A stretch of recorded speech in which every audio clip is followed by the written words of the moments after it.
ఇంట్లో 5గురు పిల్లలుంటే సందడి సందడిగా ఉంటుంది. ఈ 5గురు పిల్లల్లో ఎవరు ఎక్కువ అల్లరి చేసేవాళ్ళు?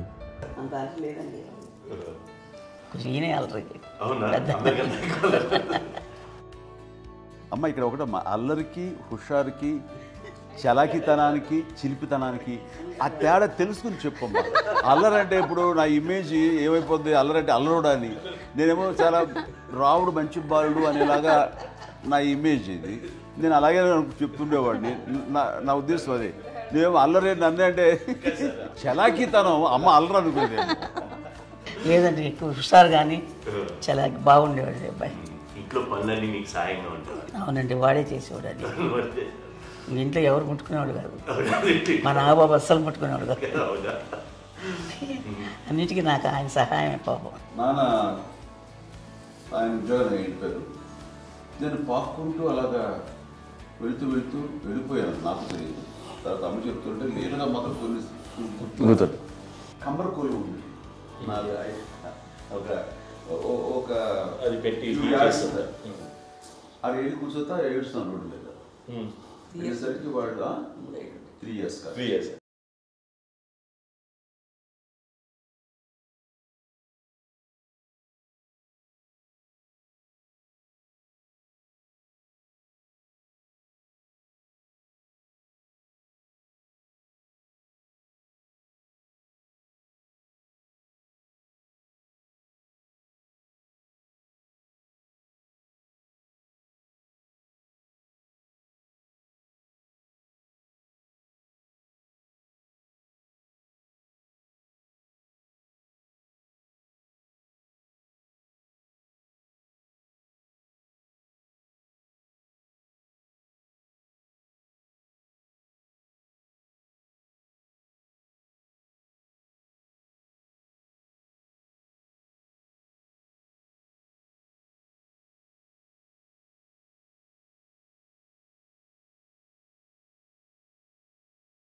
చెల్లెళ్ళకి ఇచ్చిన సలహా ఏంటి? అంటే ఇండిపెండెంట్గా ఉండమంటారు అమ్మ. ఎవరిని డిపెండ్ అవ్వద్దు. మీ పిల్లల్ని నువ్వే జాగ్రత్తగా నేర్చుకో. ఎవరినైనా చేయకు, డిపెండెంటే పెట్టండి అని ఆమె మాకు బాగా ఎక్కువ చెప్తుండేది. నేను నాకు కొంచెం టఫ్ టైమ్స్లో కూడా ఆమె నీ పాటు నువ్వే ఉండాలి, ఎవరి దగ్గర ఉండదు, ఎవరింట్లో ఉండదు, మా దగ్గర కూడా ఉండదు, నీ ఇద్దరు బట్టి నువ్వే ఉండాలి. అది కష్టం కదండి అట్లా చెప్పడం. చెప్పాను, చాలా తక్కువ చెప్పాను. బట్ నాకు అదే ఇచ్చే ధైర్యం. ఇండిపెండెంట్గా అట్లా ఒకరి దగ్గర ఉంటే నీ గౌరవం తగ్గిపోతుంది, ఎక్కడ ఉండదు. అది చాలా నాకు చాలా ఇన్స్పైరింగ్ ఉండేది అమ్మ మాటలు. అది ఇప్పుడు కూడా అది చాలా హ్యాపీగా అనిపిస్తుంది అని చెప్పింది. అంతే కదా, ఇప్పుడు మనకి ఏదైనా రోగాలు వస్తే తీసేస్తాను దాన్ని మనమే. బట్ తగ్గించే వాళ్ళు కన్సర్న్ చూపించే డాక్టర్స్ ఒట్టుకోలు కింద కింద ఉండొచ్చు, కానీ పోరాడాల్సింది మనమే. నాకు సార్ కొంచెం ఒక డిప్రెస్డ్ ఇదేదో వస్తే ఫేస్ ఒకటి, నేనేదో ఇంకా మా అందరి నుంచి నేను సపరేట్ అయిపోయినట్టు ఒక సిచ్యువేషన్ వచ్చినప్పుడు అమ్మ నన్ను పట్టుకుని I'm there for you. Yes, ఎవరు నువ్వు అన్నా ఎస్ అన్న ఫ్రెండ్స్ కానీ ఎవరైనా సరే ఎప్పుడు కూడా అలోన్గా మటుకు అనుకోకు, నేను ఉన్నాను. ఆవిడ నన్ను పట్టుకొని ఇచ్చిన అఫెక్షన్ లేదా ఫీలింగ్ అసలు బలం అన్నమాట. ఇంకా ఏమన్నా చేయగలను నేను, పర్లేదు లైఫ్లో నాకు ఏదైనా సాధించగలను అని ఒక భరోసా తల్లి దగ్గర నుంచి రావడం అనేది నాకు ఎవరు అవసరం లేదనిపించింది. అంత స్ట్రాంగ్గా ఆవిడ support, very strong, very practical. అంత స్ట్రాంగ్ చేసింది నాన్న చెప్పండి. మా పిల్లల విషయంలో మేము కూడా మేబీ అంత స్ట్రాంగ్ కాదేమో, సెన్సిటివ్గా ఉంటాం, కానీ అమ్మ మటుకు చాలా స్ట్రాంగ్గా ఉండి మమ్మల్ని కఠినంగా ఇలాగే ఉండాల్సింది, ఇలా ఉండండి అప్పుడే మీరు నేర్చుకుంటారు.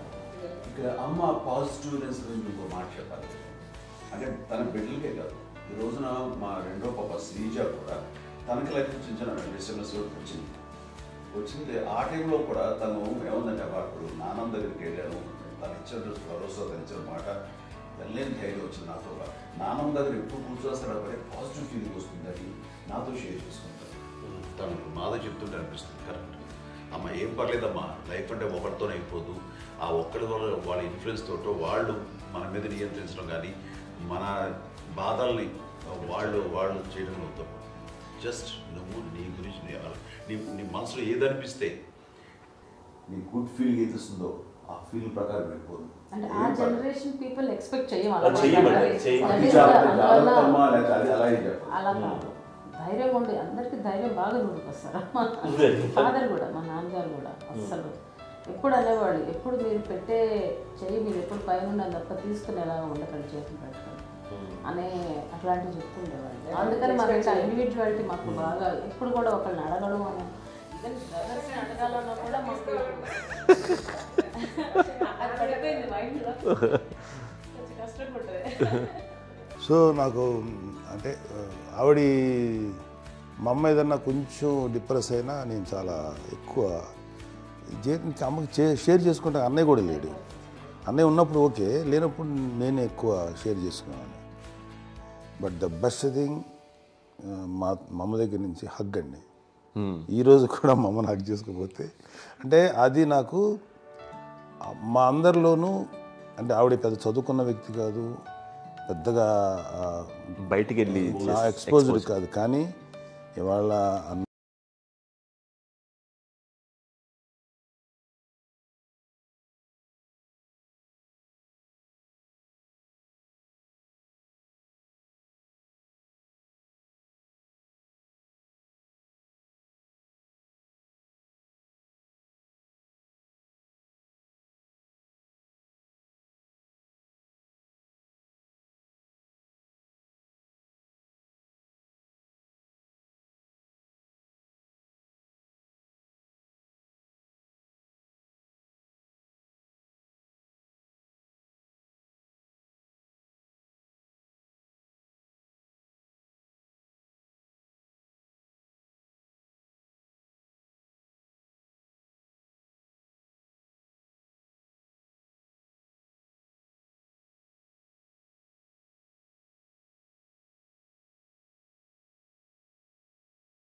అమ్మ విషయంలో నేను గొప్పగా ఫీల్ అయ్యేది, కానీ చాలామంది పెద్దలు రిటైర్ అయిపోయి విశ్రాంతి తీసుకుంటున్నటువంటి పెద్దలందరూ కూడా ఆచరించే విధంగా ఒక విషయాన్ని నేను గమనించాను.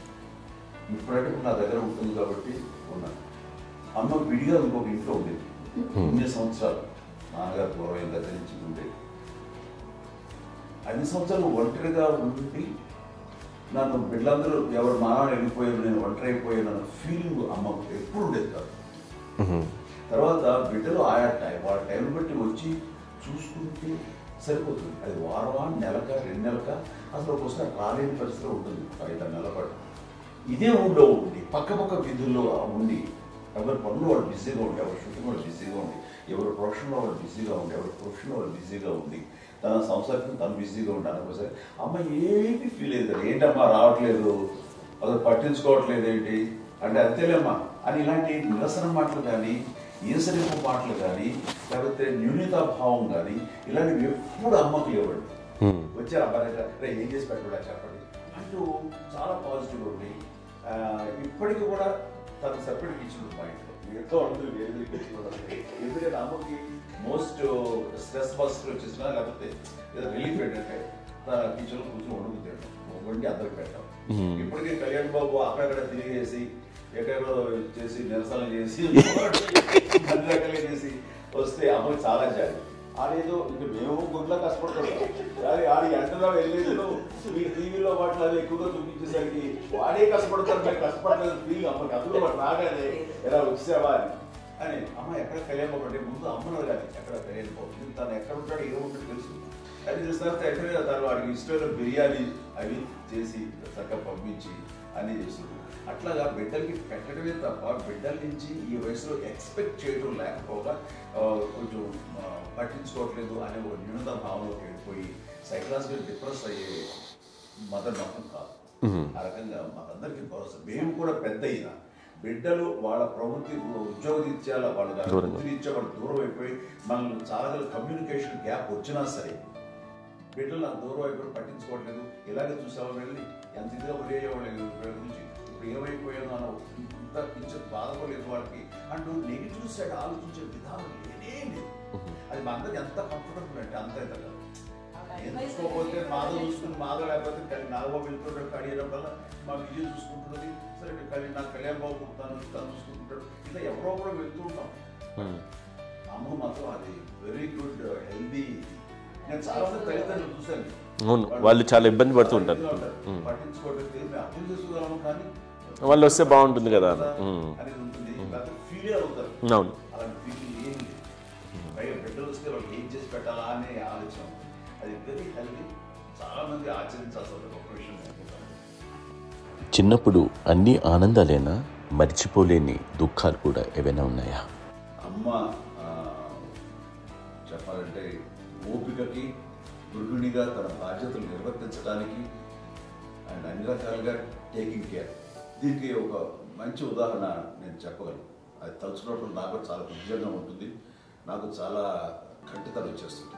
అమ్మకి మేము 5 బిడ్డలు అండ్ పురిట్లోనూ 1 year పెరుగో 2.5 years పెరుగో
నెక్స్ట్ రిచువల్స్ ఎలా చేయాలో, గర్భకాలం ఎలా చేయాలో తెలియదు. అందరూ చిన్నపిల్లలే.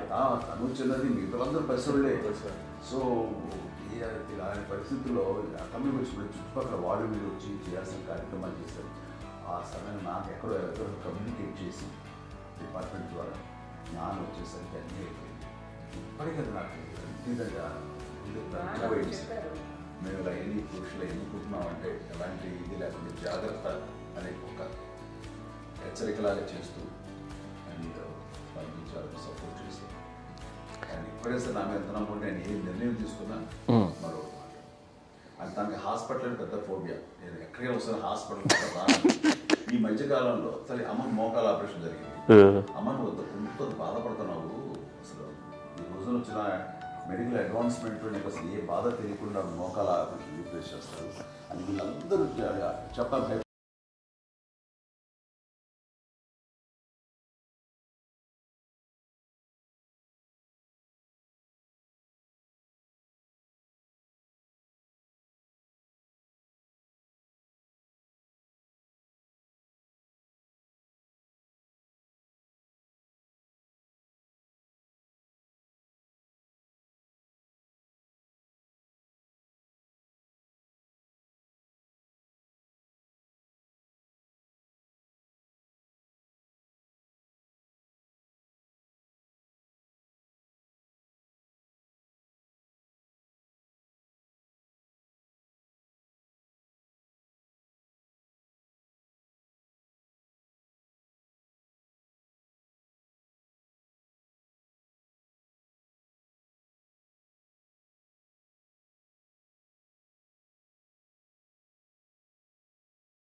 అది కూడా నువ్వే చేయనివ్వండి. ఆ కోపం వచ్చేది, కోపం వచ్చి ఒకడు కొట్టేవాడు, కొడితే కోపం వచ్చేది తప్ప నేను వెళ్ళేవాడిని కాదు. అమ్మకి ఎప్పుడు ఏంటంటే ఒక ఇదే పని చేయడని, అంతే. నిజంగా ఏ పని చేసేవాడిని కాదు. అవునా? లేదు లేదు లేదు మహాప్రేమ.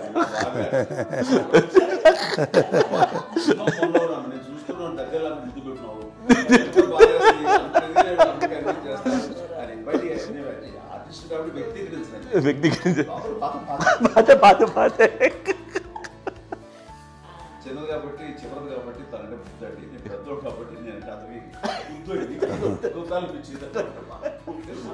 ఎక్కువ కష్టపడింది కానీ మా నాన్నగారి చేతిలో ఎక్కువ, అంటే నాన్న బాగా కోపం ఎక్కువ అనుమానించింది కానీ అన్నయ్య పాపం బాగా దొరికేసేవాడు పాపం. ఒకసారి అంటే మరి మాకే అనిపి ఏంటి ఇంత దారుణంగా ఉంది నాన్న మీద కోపం వచ్చేది నాకు. నాన్న మీద కోపం వచ్చేది, వాళ్ళని చూసి బాధ అనిపించేది. అమ్మాయి ఏమనేది కాదు. సరే అయినా సరే ఎప్పుడు కూడా పోనీ అన్ని చేసినా మళ్ళీ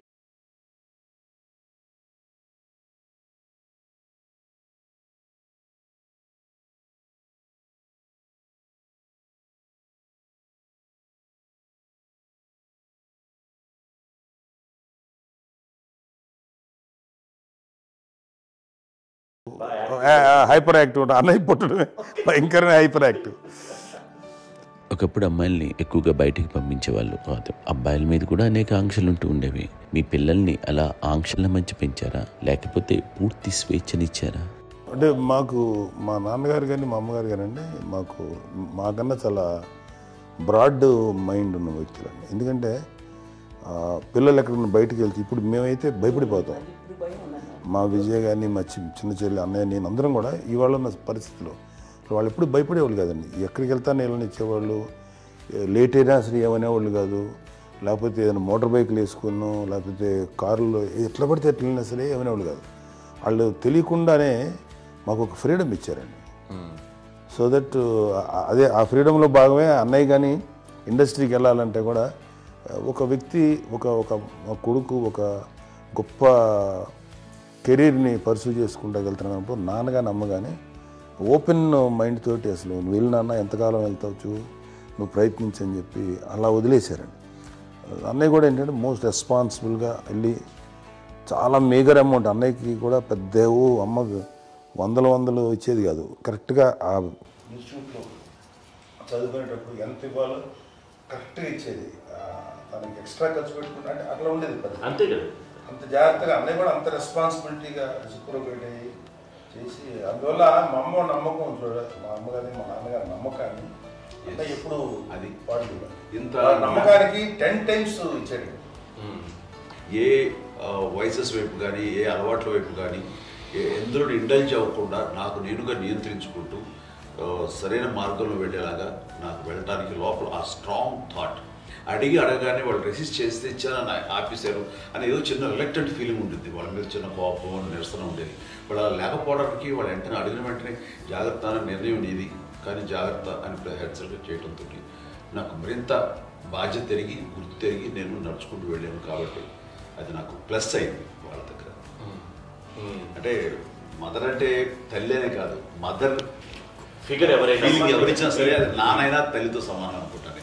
నాకు చెప్పినట్లుగా అట్లాగా అలిసిపోయి వచ్చిన నాకు కాళ్ళు నొక్కుతుంటే నాకు భయం వేసేసేది.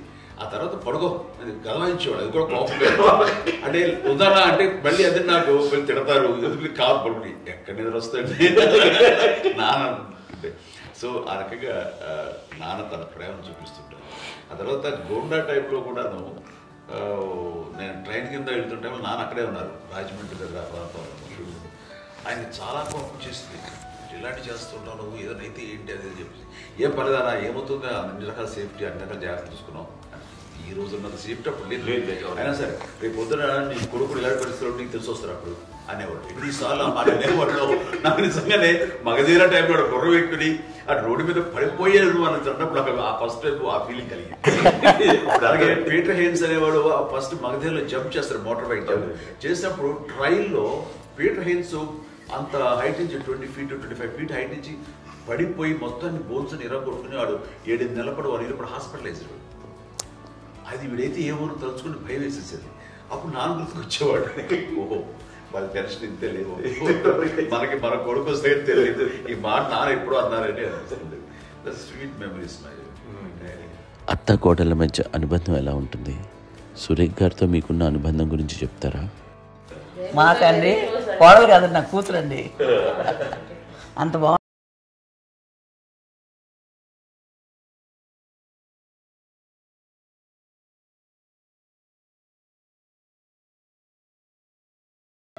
మీది ఒక అందమైన ఉమ్మడి కుటుంబం, అందరూ కలిసి ఉంటారు. ఇంత ఆనందంగా ఉండడానికి కారణం ఏంటి? దీనికి పునాది ఎవరే వేశారు? మా నాన్నగారి క్వాలిటీ నేను ఎగ్జాంపుల్ చెప్పగలను. అమ్మ వాళ్ళ ఇంట్లో పెద్దది. వాళ్ళ నాన్నగారు అంటే మా తాతయ్య గారు ప్రొహిబిషన్ డిపార్ట్మెంట్లో సిఐగా ఎస్ఐగా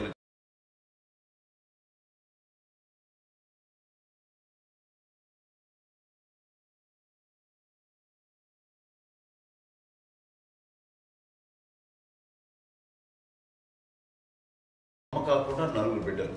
అమ్మ తర్వాత అబ్బాయి తర్వాత ముగ్గురు ఆడతారు. వాళ్ళు ఏంటంటే రాకరావడి నాగబాబు కంటే కూడా చిన్నవాడు. అది ఆ వయసు అంత చిన్నవాడు. అమ్మ మా పిన్నమ్మలు మాకంటే చిన్నవాడు. అలాంటి పిన్నమ్మల్ని ఆయన వీళ్ళ నాగ చనిపోయిన తర్వాత తన ఫ్యామిలీ అంతగా నాన్న పెంచారు. నాన్న కూడా అరాకురా శాలరీ మీద బతికేదే తప్ప కూడా కాదు. సో తనకు మిగిలిన దాంట్లో మళ్ళీ ఆ ఫ్యామిలీని చూసుకోవడం, మా అమ్మమ్మను చూసుకోవటం, వాళ్ళ మంచి చెడు చూసుకోవటం. వాళ్ళకు ఇల్లు మాత్రం ఉంది మొగల్తూరులో. ఆ ఇంట్లో వాళ్ళు అద్దెకు వస్తే ఆ కొంచెం డబ్బు నానిచ్చే డబ్బు, అక్కడ పొలం కొనిచ్చారు, ఆ పొలం మీద వచ్చే డబ్బుతోటి అంతా బాగా చూసుకోవాలి తన ఫ్యామిలీ లాగా. అందరూ మ్యారేజ్ కాబట్టి నాన్న ఫస్ట్ సూత్రధారి, అమ్మ కూడా ఫ్యామిలీ బాండింగ్ టుగెదర్నెస్ అనేది స్ట్రాంగ్గా ఉండటానికి నాన్న ఏర్పాటు చేసినటువంటి బీజం. అది అమ్మ కంటిన్యూ చేస్తుంది. మేము ఇవన్నీ చూసి మేము నేర్చుకుని మేము టుగెదర్ అందునే we are very rich in terms of emotional bonding. ఇప్పటికే ఎవరికి ఏ కష్టం వచ్చినా, ఎవరికి ఏది ఇబ్బంది వచ్చినా సరే మొత్తం అందరం గురిపోతాం.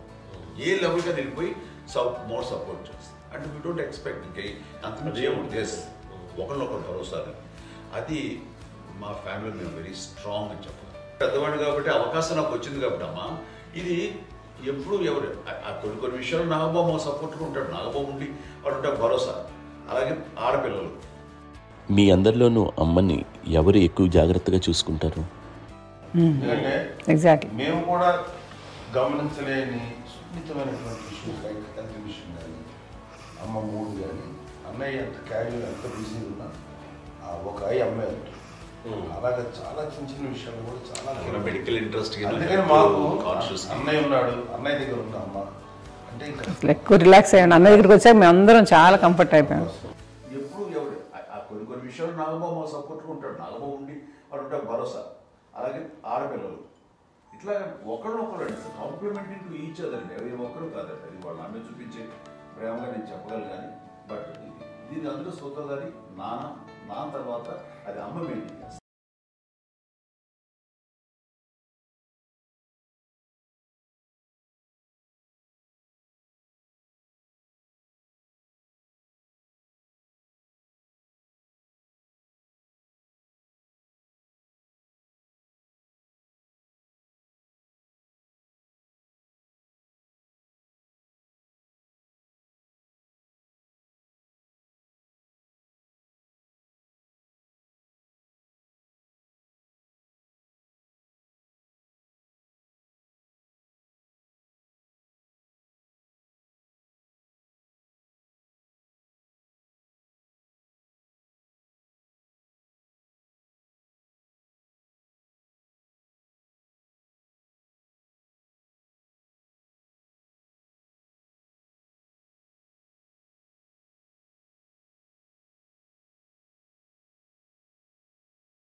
ఒకళ్ళు భరోసాగా ఉండేవాళ్ళు అంటే అందరూ కలిసి సపోర్ట్గా ఇది చేయడం.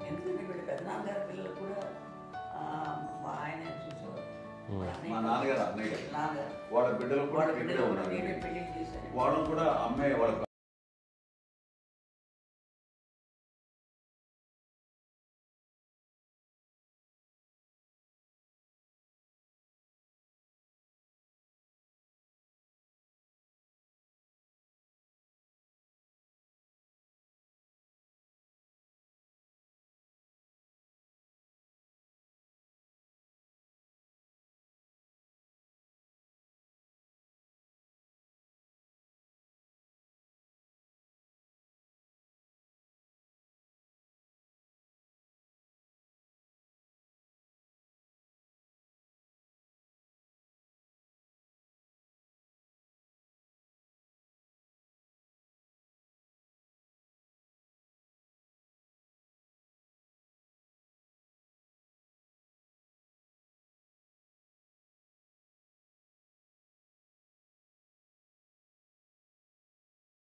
ఉంటుంది.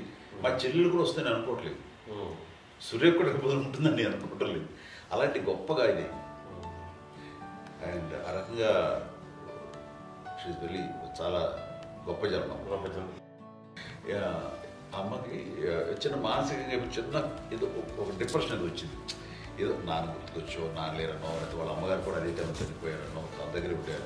ఏదో ఉన్నప్పుడు మేము అందరం సపోర్ట్గా ఉండి మా కొన్నాళ్ళు నా దగ్గర ఉందిగా అని చెప్పేసి అప్పట్లో అమ్మ వేరేగా ఉంది.